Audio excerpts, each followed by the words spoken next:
Good evening, ladies and gentlemen. Welcome to yet another episode of the Global Thought Space on CXO Global TV. CXO Global Forum is a knowledge sharing platform for all C levels across Pakistan and the globe. We take massive pride in contributing to the knowledge economy. Global Thought Space is one of our signature shows which incorporates not just thought leaders but domain experts who have tremendous amount of knowledge and experience who talk about and contemplate various issues that are related to technology, disruption, improving business processes, and a lot of thinking and contemplating that goes on. So today as well, we have with us in our esteemed panel some very accomplished members. Let me start by introducing them. We've got Mr. Sohail Rahman, uh, who has joined us all the way from Karachi, I believe, and he's the CEO and director at TEXITECH and Rahman Industries, JOS Computers, Eureka, Xpress. He has a wide range of experiences and skill set, plus he is considered a thought leader at the end of the day. And joining him, we've got Mr. Yousuf Jamshed. He's the director marketing at LXY. Uh, then we've got one of our regulars at the Global Thought Space, Mr. Ghumman, UG for short. He is the head of Samsung Mobile Business. Right. So, without further ado, we started today's show keeping in mind the changing workforce and culture and ethics post-pandemic, and we've seen a lot of digital transformation for businesses in particular. And we've noticed that a lot of thought leaders do believe, about 60% of them, that increasing efficiency in the workplace is largely accredited to technology and processes that are automated. So let's speak to our esteemed panel today, starting with Mr. Sohail Rahman. So when we talk about technology for increasing efficiency in the workplace, what is the first thing that comes to mind? Assalamu alaikum. Thank you for having me, Miss Anza. I hope you can hear me. We had some technical issues in the beginning. I hope Right, they're we're resolved. fine now. We're Okay, absolutely okay, okay. Yes, this is a very interesting topic, and when I was told that I would be asked to speak on this, I looked it up a bit on the net also, and I am coming in from an experience of an assembly enterprise or a small organization, and issues that we face in an organization which is about 100 people altogether, spread all over Pakistan. And answering your question, I would say information management and workflow efficiencies. Those are two main areas where an organization like ours face issues. So I guess this is an issue for larger organizations also, because as you grow larger, sharing of knowledge and information within an organization is one of the key issues of improving efficiency. And digital workplace is one area, is one way in which you can improve if you focus on it. Absolutely. So, Mr. Yusuf Jamshed, I was reading, a case study in the Harvard Business Review, and they said that productivity of workers uh, goes up to about 48% if you introduce technology, and even with the remote workforce, we've seen a lot of positive changes that have come about. In your experience, what have you noted about increasing efficiency with technology? Thank you very much, Anza. Assalamu alaikum, everyone. Umar, Sohail sir. Anza, answering your question is actually this 48% or whatever the percentage Howard has said. It reflects the productivity, because a lot of kind of bureaucratic processes and other things which stop the productivity, technology automatically reduces them, and the human interaction becomes lesser, and the process improvement becomes more efficient. So that's why the productivity, if one, you can say, uh, project has to be approved by someone, rather going through a tedious human approval process. If it's in the technology thing, people have their obligation and responsibility to get it done. So that time, that's why the productivity reduces and the project time gets delivered in a more efficient way. And you have said about post-pandemic, and this has happening in different sectors in Pakistan. People have actually, one angle is that this gives improvement, and the other angle is people have started changing their business model also. Right. Yeah, that is a very interesting thing across the country, because they were on a very typical thought process. That's how the work has been done. But due to this pandemic and getting the realization of technology, people have changed, not improved.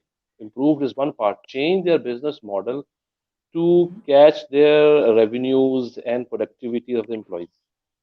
Right. Absolutely. Thank you for sharing your thoughts. UG, thank you for joining us. I know you have always been a sport. I know you're in between travels right now, but and we will probably keep losing the connection. But I would like to hear your thoughts on the topic. I think we're going to wait for UG to resume. And ladies and gentlemen, he is in between travels, but he is definitely a key thought leader. And once he joins back, he can give his opinion. Up until then, Mr. Sohail ur-Rahman, it was very interesting. And when people talk about productivity and efficiency in the workplace through technology, there are some collab tools that are collaboration tools that are used. Are you using any in your workplace? No, not right now, but we are in the process of implementation of one such tool. But we are still in the early phases. But yes, as you grow, it is an absolute becomes an absolute must that you need to use these tools to be able to uh, just get the job done. There's Right. no doubt about that. Efficiency is Right. the second phase, but these Right. tools are absolutely a must. Right. So one of the other areas which one looks at in terms of technology and processes, so uh, is also in terms of managing your human resources. So it could be something as simple as biometric attendance, or for instance, payroll management, and we've seen a lot of those solutions. Uh, I am going to pass this question on to Mr. Yousuf Jamshed. Sir, what have you noticed, with regards to HR uh, aspect of things?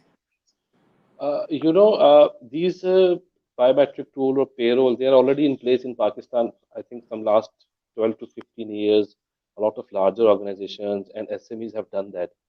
But the challenge with this pandemic has come in. They suddenly thought we have to go beyond that.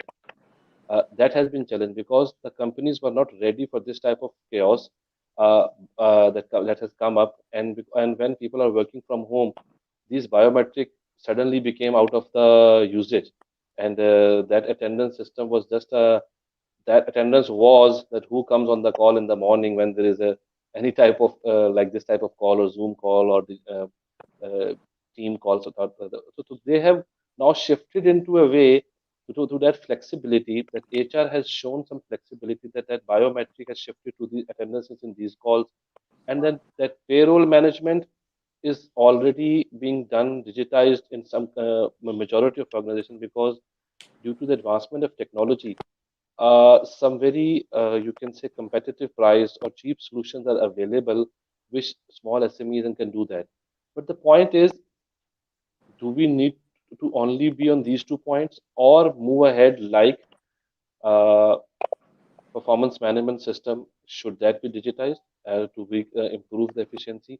There are few organizations to do that, because that's the main key of the whole organization, because that is linked to the revenues, to the goals, to the objectives, and whole business processes.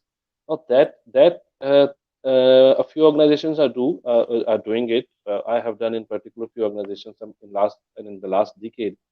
But now this pandemic has forced people to look into these lines, that those companies' objective, which are the 5 years or the annual objectives, and then translating them into the departments or regions or functions, and how to digitize that, or how to automate, not digitize, automate that with the angle on to evaluate the employee performance. Now, this is becoming a challenge because HR and technology department, a lot of companies do not have a lot of, sorry, a big, not a lot, a bigger IT department who can do in-house development. So there's a now catch in this between do they do it in house and improve their systems in this pandemic thing and connect people with this automated thing, or they go outside and outsources. So this one big thing has to be done in a year or two to improve the efficiency or productivity of the organization. So the employees would be knowing that their objectives or performance are being measured in this automated way, and the top management is looking into it. Sure. That's a very valid and pertinent point. Mr. Sohail Rahman, you've have a lot of experience in the corporate sector in Pakistan, and I'm sure you remember the times where we used to see, like I used to see either my father or uncles, and they used to take a flight to have business meetings and, have everything needed to happen in person. But now, especially with the pandemic, fast forward, their communications have mostly started taking online. So there's Zoom meetings and MS Teams and StreamYard and so on and so forth. Have you noticed a shift in culture? Do you still personally prefer in-person meetings, or do you think companies, because obviously they're saving a lot of money, right, by saving on transportation costs and so on and so forth? What is your take on this particular area? You are correct that because of the pandemic, there has been a shift. There's a major change in travel globally. Uh, there are two or three different issues when we talk about travel for business. Uh, Traditionally, there used to be annual conferences by most vendors because we are in the sales and distribution business of technology. So there used to be historically conferences in interesting areas like going to Japan, going to Australia, which was part of the annual planning for organizations in which they call people in. So there was the entertainment angle as well as knowledge sharing. Uh, and plus relationship building when you are face to face. So that there are three basic elements when you are talking about communication. On the digital, when you're on the digital front, when you're using these tools, so the entertainment angle is closed because now all conferences, all trainings are now digital. The relationship building is also now reduced. So you're now focused more on the content of the knowledge sharing. And but yes, on the other side, because of the cost issue, I give an example. There was an organization that we still work with. They used to have these annual conferences till about 7, 8 years ago when they stopped doing it because simply of cost reasons. Because they have to fly in maybe 40 different distributors with two people attending from each company, and it has to was a huge expense. But now with the latest technologies regarding communication, this has become very easy. So just a WhatsApp call, one to one, which was not there 10 years ago, is has become it has improved, I would say, the pressure that we have as a distributor from the vendor side. So they can just pick up at zero cost. They can ask us what is up, what is going on, what are the sales figures, what is the update on that project, what is so there is better communication, better follow up, improved efficiencies because of this mode of communication, and of course much lower cost from on both sides. Right. And I've seen that people have, like initially when the pandemic started and it was all very new for everybody to be working from home and communicating from home.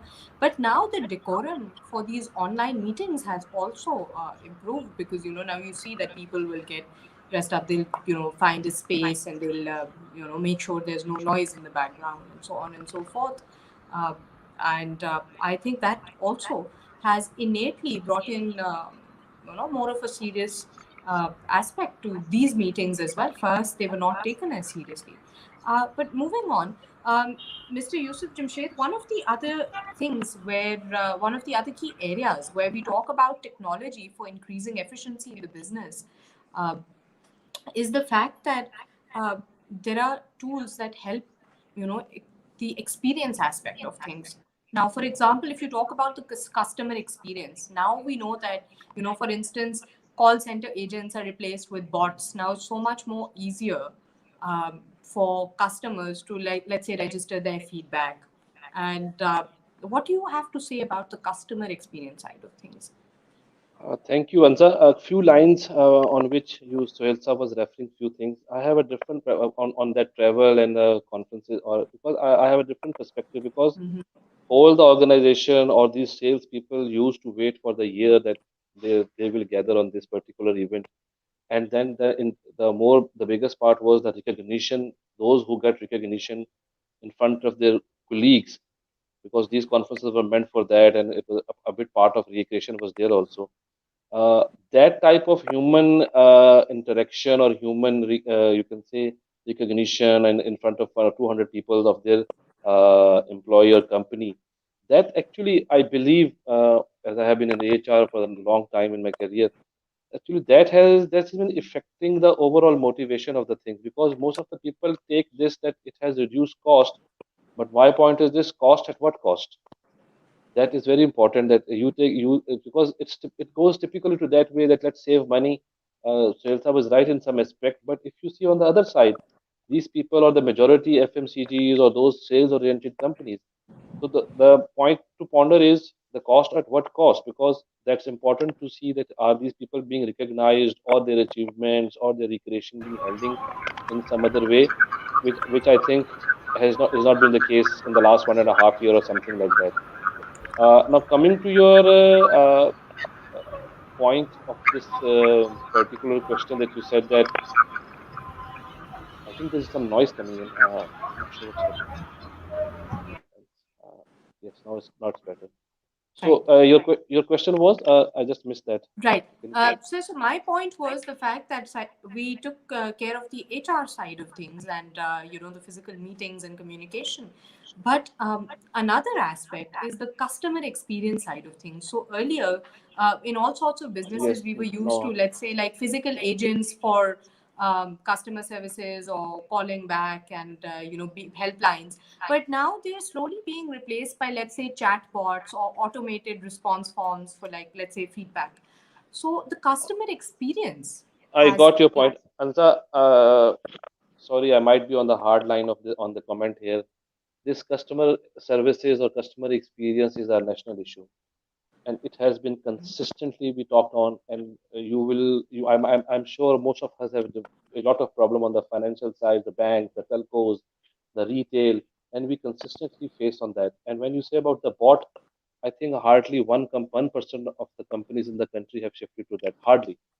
So let's shift to the where you started from, that the culture and the whole. Now the culture of the organization and the culture of the country, for me, it's really tedious. You call to a helpline, it's a helpless line. It's an absolutely.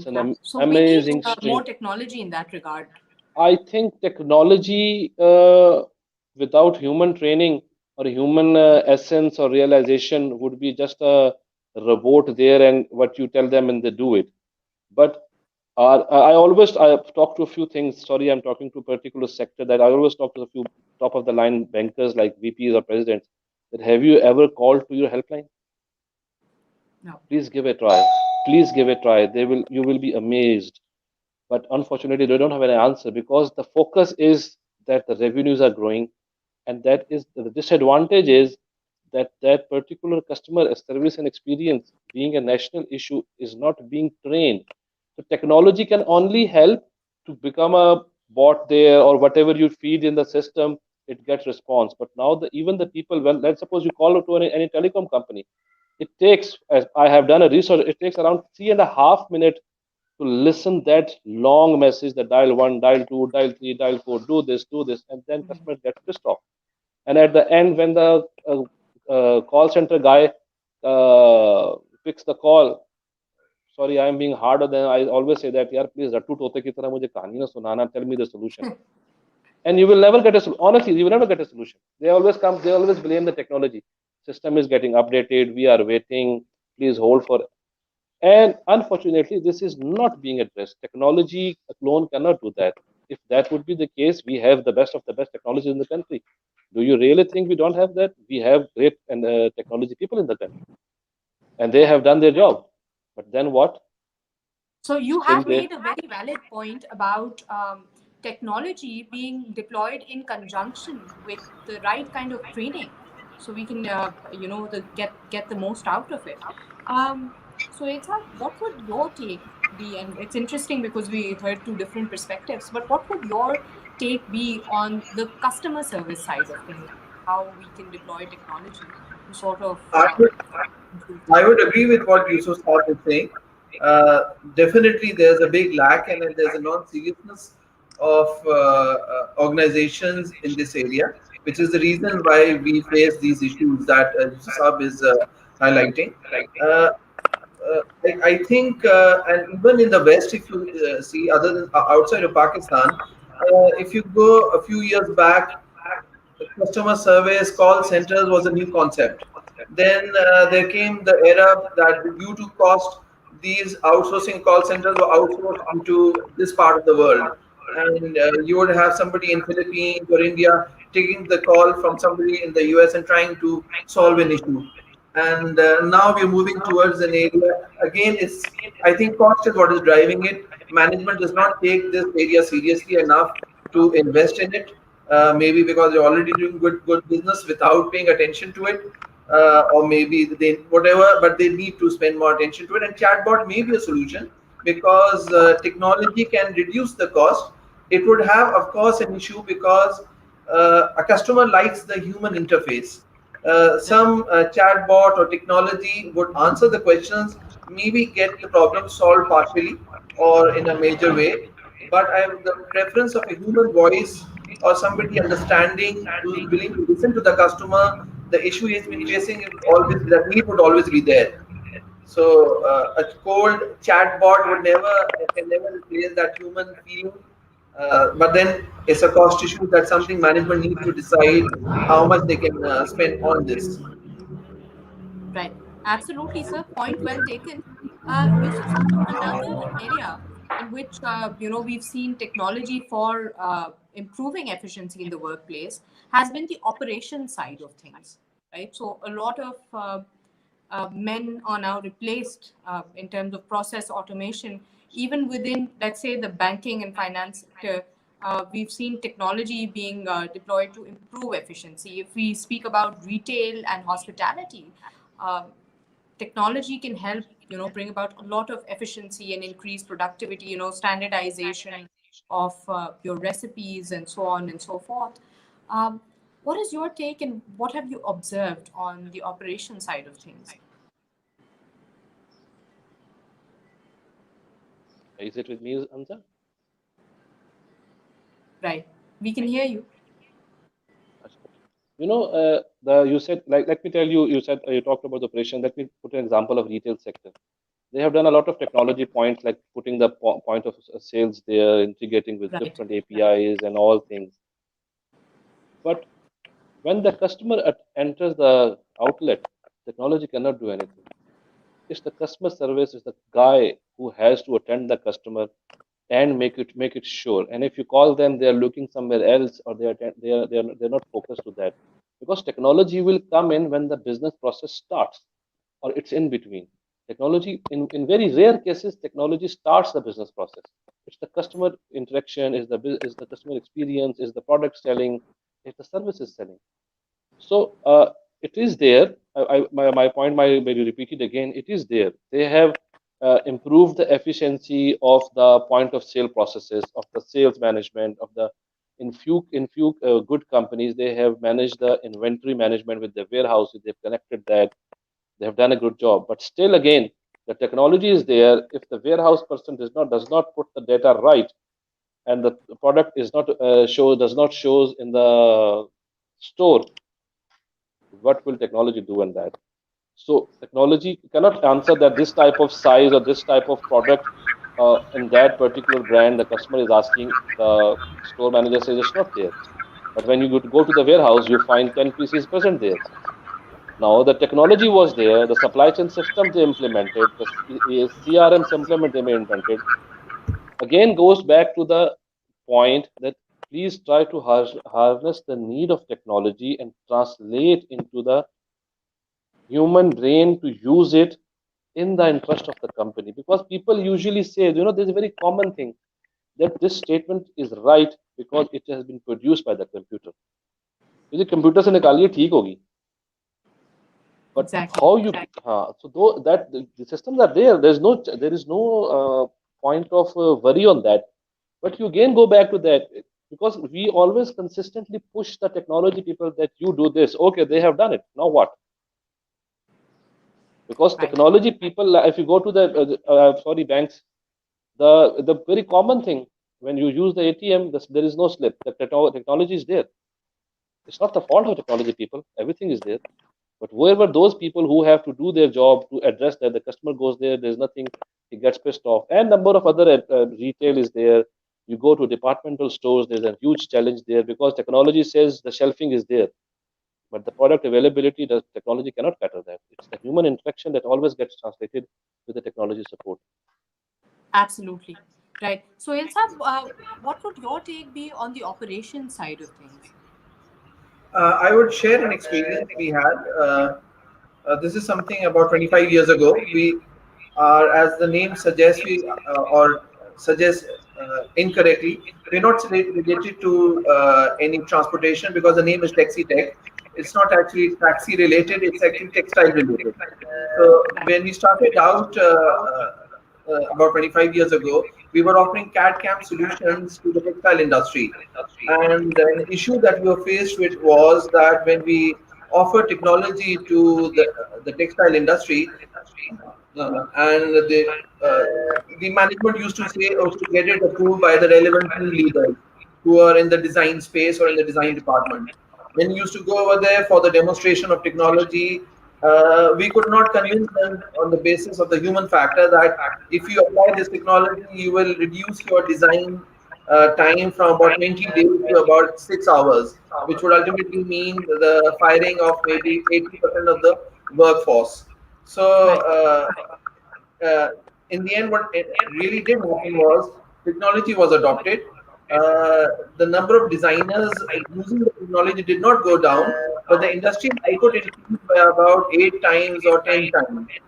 So it is not necessary when we think about technology in entering into operational areas that you will have a reduction in the human cost. It many times means the quality of output and the quality of or the results of the operations improves, and the HR actually is not really reduced. Right. Absolutely. And those are some very pertinent points indeed. Yuji, do we have you with us? I think he's still he's trying struggling to a lot. He's struggling a lot. Yes. Yeah, I think he's because he's on the way. Yousuf, another area that one oftentimes notices with employing technology in the workplace is the area of, again, when you talk about HR, so retention of employees, because that has for instance I was reading about a survey, and a lot of employees prefer to work with companies now that are that either give work from home as an option or flexible working hours. So flexi working hours is another buzzword. So what would your take be on this? Is it a culture that should be supported? Does it increase efficiency? I agree on that because flexi work culture, especially post pandemic, is helping people. But this might be a very typical discussion that there should be a balance and people should take care of it. A few companies were using it, and I have been part of that. That with this flexi thing, they keep a time that let's assume that due to that time that everyone has to be in the office from, let's suppose, 11 to 3 o'clock. Due to that time, everyone has to be in the office from, let's suppose, 11 to 3 o'clock. Due to that time, everyone has to be in the office from, let's suppose, 11 to 3 o'clock.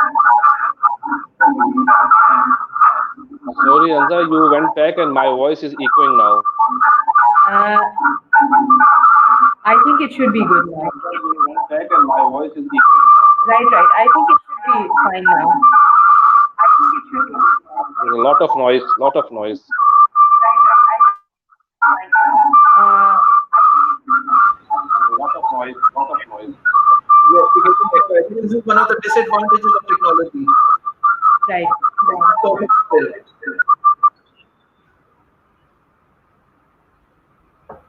right. I know. Yeah, it's fine now. It's absolutely fine. Yes, actually, there's a lot of noise coming from your side when I speak. Now it's better now. Yes, now it's good to go. So, where was I? Yes, I was telling that that perspective on this particular flexi thing is it should be done. People want that, uh, but there's a bigger picture on that. That how the culture of different countries support that. Uh, I am saying the third or fourth time, I might sound a bit hardline on the thing because there are complaints in the companies now that people have started taking advantage of that. That okay, there's a flexi time, so the job. There are complaints in the companies now that people have started taking advantage of that. Okay, there's a flexi time, so the job. There are complaints in the companies now that people have started taking I think, Yusuf Sahib, I'm going to ask you to reconnect, please.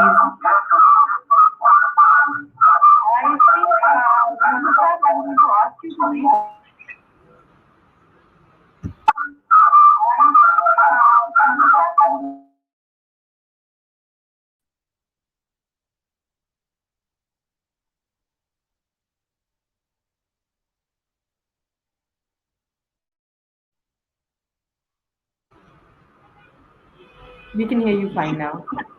I think it's good to go. We're good to go fine now. So I was sharing that these flexi things, people are adjusting towards that. People are trying to get discipline around that because they were a habit to go out office at 8:30, 9 o'clock and come back at 5 or 6 or 7 o'clock.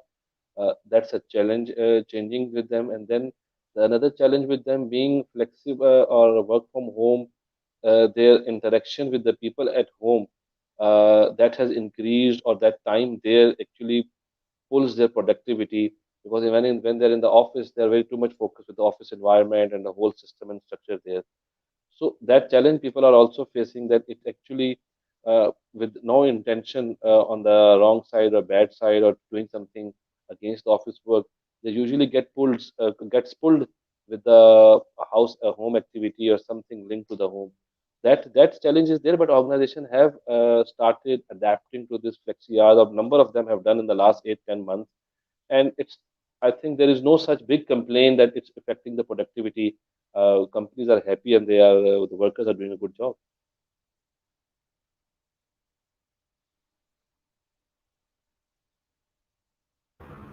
Yousuf, continue. I can hear you.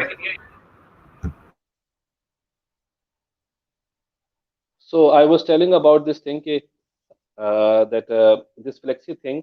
There are a few multinationals Yeah, who have been continue. doing this from numbers of years, but now the what excites me is that the local group, the local groups. This flexi thing. There are a few multinationals who have been doing this. Mhm. The local groups are also opting that, and this is a good sign because we have a 90% population of local groups who need to shift the culture to the adaptability and to ease the employees and to give them some mental relaxation to the work. So because this pandemic has also disturbed people due to this uncertainty of the disease, so this adjustability is there, and people are happy with this mixture of hybrid of plan of this work from home and flexi hours. Right. Absolutely. Yeah. So, Hilsab, when we talk about increased employee retention, right, what would your take be on it? Employee retention with respect to generally, or with respect to Uh, any specific? with respect to technology, and when you're employing technology, and like we were talking about earlier, for example, people now prefer flexi working hours or working from home. And even though there are glitches in technology, like we experienced just now, and those things are out of our control, yet a lot of businesses still feel like there's way more that we can benefit in terms of retaining employees now, especially millennials. Yes, work from home and employee retention. Employee retention is basically a function of two or three things. One, employee satisfaction. If an employee is satisfied with the environment, with his package, with the work he's being given, how motivated and how serious he is, a lot depends on which level of employee we are talking about. Officer level staff or lower management level staff have different ways to be motivated.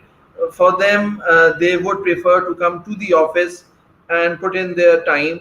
While the higher you go in management, where decision making is more important, and basic office work is not that important or not that much a component of their job, work from home is a good solution. So work from home therefore is you have to be we, have to look at it carefully.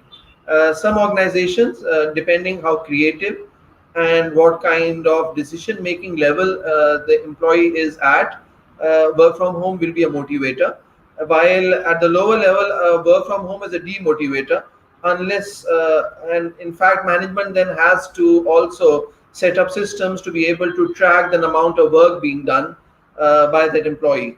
And many times at that level, employees face issues because they're not geared to be able to have a separate space in their house where they can work in a secluded manner. So experiences that I have in some organization is that people prefer to work from the office. They said we get tea on time, we can chat with we don't want to we get a fresh we're tired of the home environment and we want to have some chat, some relaxation. So it also has, coming to the office is sometimes a freshness compared to being at home continuously for 6 months. So we have to look at it. Everything has its benefits and pros and cons. So there are two Right, sides of each. absolutely. Right. Now, one of the other areas, Yusuf, that we've noticed is that there is a lot of greater collaboration that has come because of technology for increasing efficiency in the workplace. For instance, you can now easily collaborate with, let's say, a technology partner sitting all the way in the US. It's just one LinkedIn message, just a Zoom call away. And there's so many more connections that you can make because technology has enabled us to do that. So whether it's video conferencing and so on and so forth, so it's really brought people together. What is your opinion on it?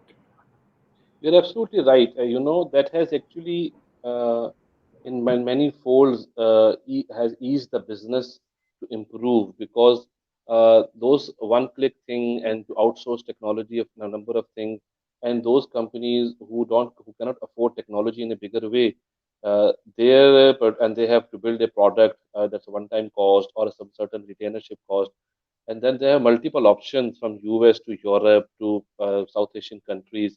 There are multiple options of technical technology people to facilitate and support them, which actually has made the market very competitive also. So the price points are handled also, and they actually they can choose from the available resources, uh, the available tech resources, rather than around 10-15 years back they were forced to get services and dictated by the tech companies.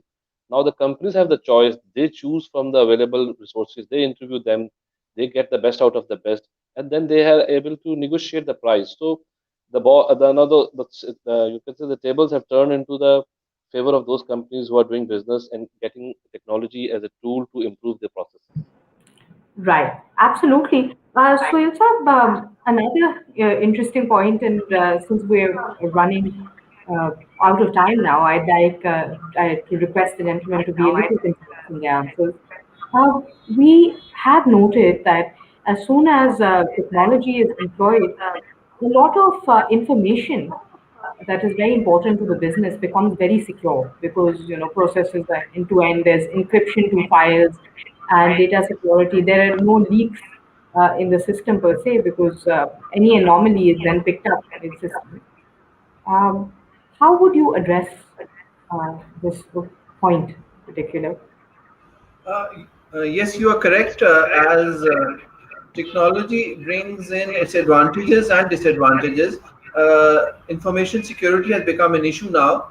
And you see, with as Yousuf Saab just mentioned, that technology is bringing us together. So it is increasing the reach of everyone to everywhere, which reduces margins for one side and reduces costs for the other side. So bringing efficiency into play. With this also comes in the factor that once you are digital and you're online or you're virtual, your documents, your data is prone to risks, and security or information security has become more and more important. We've seen in the past in news and events happening where data has been lost from banks, from security organizations, from governments, and the data going to the dark web. And I have no idea where it really goes, but it is scary, and it means clearly that we have to revamp our security systems. We have to employ better technology. We have to focus on better technology partners, because again, where we are going into information security, the whole variety of partners out there offering a variety of solutions, and of course, Absolutely. yeah. So yes, sir, that's definitely a conversation that we are going to be having in some of our upcoming Global Thought Space episodes. But unfortunately, we ran out of time today. But I would like for you to both of the gentlemen, both the guest speakers, to give your take on the fact that fine technology is now considered a luxury, or was considered a luxury, that was only available to, let's say, FMCGs or MNCs, big corporations, whereas with small medium enterprises, or like at CXO Global, we have a lot of startups, and their concern has often been that, look, some solutions are too expensive for us to like incorporate, for example, expensive CRM. So is technology a cost or an investment? And starting with you, Yusuf, I'd like your take, and then Thank you very much. I know time is running out. Uh, it is investment, but how carefully you do that and in which areas it's needed. If it would that be, I have a very strong comment on that. If technology would that been effective, the US would have done the elections to tech. They never do that. They are the biggest. They are okay. the biggest. They are the tech hub from where the tech starts, because on parallel they know that it can be hacked by anyone, and they have a habit to blame Russia and all other things. That's a separate political Right, discussion. absolutely. That conversation we can definitely, since both of you have So the touched point on is, it is an investment, but keeping in view that at what cost you'd want to do that, and because at times it has become brought in so much luxury that only if you see in Pakistan and today, if there are 600 plus, I'd go to the stock market number of companies registered there. How many of those companies are really tech companies are doing using tech in the favor of the business? They are using tech because it is just to make tech available or to make a process there. So we are a bit far, but still it's a very positive sign. A lot of discussion people have done in last 10, 12, 15 years, a lot of deployments, a lot of new ideas. And now still it is increasing exponentially, which will help everyone. right. Thank you so much, Yusuf Sab, for sharing your thoughts. Mr. Sohail Rahman, the floor is yours. Uh, it's a complicated question, whether technology is a cost or an investment. The way I look at it, the question basically means, okay, how important is technology for you? The cost means that it is absolutely must, you have to incur it, there is no option. And investment means you have a slight option that you can invest or whether not to invest. I would say if that is the perspective, then technology should be a cost, because we have seen companies like Kodak, Agfa run out and totally huge multinationals and totally disappear from the scene because they missed the change in technology where it was going. We see automobiles right now. It was only about 10 years ago that manufacturers like BMW and Mercedes were using technologies like keeping in lane and automated driving. Right now, in fact, all the Chinese manufacturers are offering these standard 8 or 9 standard features. Uh, the question is then why should anyone buy a German car, or why should anyone buy a higher or more expensive product if that technology is already there in a cheaper product? So the Chinese realize the technology is a cost; they have to go for it, and they went for it. And the next 10 years will show who survives. Right. Very pertinent points made as well. Thank you so much, Mr. Sohail Rahman and Mr. Yousuf Jamshed. It has been a learning experience, and thank you for sharing our thoughts. It's wonderful to see people, thought leaders from different domains speak about something that's common, and that's the beauty of a strong network like the EXO Global Forum. We will invite you to join us in the upcoming sessions as well. Thank you very much for your time, and it Thank has been an honor. Thank you very much. Thank you. Thank you. Thank you, Yusuf. It's a pleasure being here. Same Thank here. you. Thank you, Anza. Thank you, Sohail sir. Thank you very much. Thank you. Ladies and gentlemen, that was it for today. We look forward to seeing you in the upcoming sessions. Please keep us updated with your comments and feedback. If you would like to get in touch with Mr. Sohail Rahman, UG, or Mr. Yousuf Jamshed, do get in touch through the LinkedIn links that I have mentioned in the description. Thank you so much, and that's me signing off for today.